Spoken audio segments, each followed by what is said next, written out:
नमस्कार मित्रांनो, मी active education YouTube channel मध्ये आपले स्वागत करत आहे। आपणासाठी एक महत्त्वपूर्ण आनंददायक ब्रेकिंग न्यूजचे स्पष्टीकरण करत आहे। आजची ब्रेकिंग न्यूज आहे शासन निर्णयाच्या संदर्भात महाराष्ट्र शासनाने वित्त विभागाने निर्गमित केलेल्या शासन निर्णयाचे स्पष्टीकरण करणार आहोत। तर शासन निर्णय आहेत महाराष्ट्र राज्य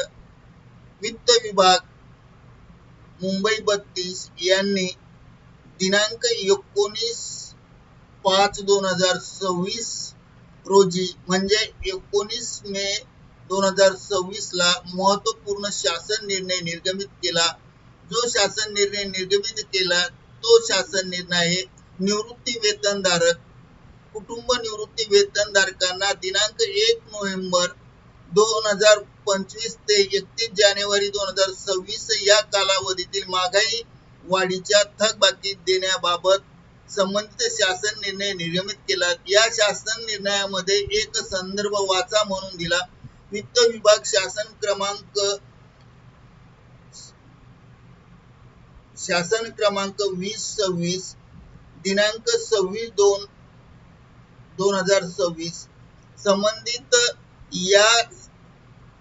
संदर्भावर प्रस्तावना तयार करण्यात आली आणि प्रस्तावनेमध्ये असं सांगितलंय शासन निर्णय समक्रमांक दिनांक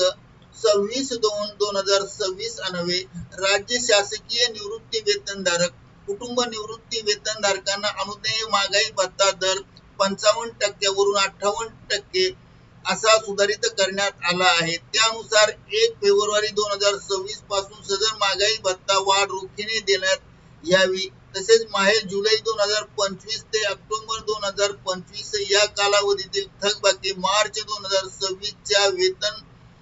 रोखीने अदा करण्यात यावी व उर्वरित कालावधीतील थकबाकीची बाबत नोव्हेंबर 2025 ते जानेवारी 2026 पर्यंत स्वतंत्र आदेश निर्गमित करण्याचा निर्णय घेण्यात आला आहे आणि त्यानुसार राज्य शासकीय निवृत्ती वेतनधारक आणि कुटुंब निवृत्ती धारकांना उर्वरित थकबाकीच्या संदर्भात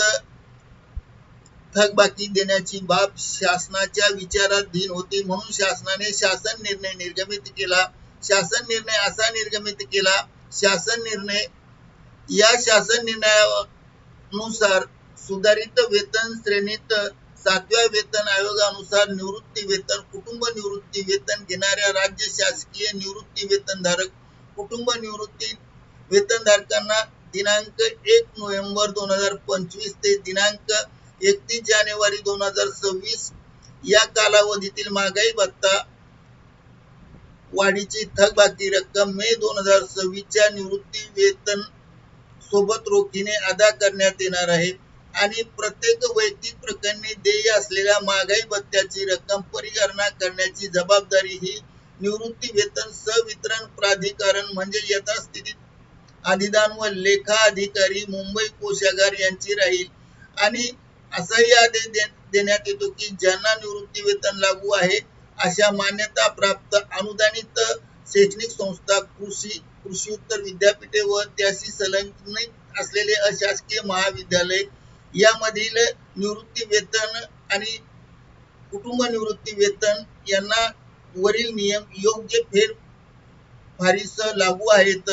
आणि अशा प्रकारचा जिल्हा परिषद पंचायत समिती अधिनियम 1961 व सन 1962 च्या अधिक्रमांक 5 कलम 248 च्या परंतु का अन्वय प्रदान करण्याचे अधिकार व त्या संबंधीतील सर्व अधिकाराचा वापर करून शासन आदेश असे देते की वरील जिल्हा परिषदेच्या निवृत्ती वेतनधारक कुटुंब निवृत्ती धारक यांनाही लागू राहील आणि यावरील सर्व खर्च परिषद मध्ये नमूद केलेल्या निवृत्ती वेतन धारकांची निवृत्ती वेतन ज्या अर्थसंकल्पीय लेखा शीर्षकाखाली खर्ची टाकण्यात आला त्या लेखा शीर्षकाखाली खर्ची टाकण्यात यावा आणि तो लेखा शीर्षक मंजूर अनुदानातून भागवण्यात यावा आणि शासनाने वेळोवेळी मंजूर केलेल्या निवृत्ती वेतनावरील महागाई वाढी देण्याबाबतच्या सध्या अस्तित्वात आलेले सर्व आदेश आणि योग्य ते फेरफारासह मंजूर करण्यात आलेल्या महागाई वाढीस लागू करण्यात आली आणि या शासन निर्णय हा अत्यंत महत्वाचा पेन्शनधारकांसाठी निर्गमित केला आहे आणि महाराष्ट्र राज्याच्या संकेतस्थळावर हा उपलब्ध आहे आणि आपल्या व्हिडिओच्या डिस्क्रिप्शन बॉक्स मध्ये सुद्धा या शासन निर्णयाची लिंक दिली आहे. करिता आपल्या माहितीस तो मित्रांनो, ऍक्टिव्ह एज्युकेशन युट्यूब चॅनलने हा शासन निर्णय आपल्या माहितीस तो निर्गमित केला, म्हणजेच व्हायरल केला. धन्यवाद. Thank you very much.